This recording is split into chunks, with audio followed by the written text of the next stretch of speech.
everyone, how are you doing? This is MD Tech here for another quick tutorial.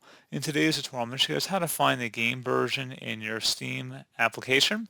So if you want to see what the build version of any application or game that's installed in the Steam library, I'm going to show you guys how to do that. And without further ado, let's go ahead and jump right into it.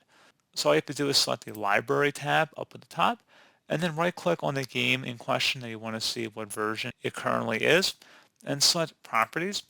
On the left side, you want to select the Updates button, and on the right side, you want to locate the Build ID number.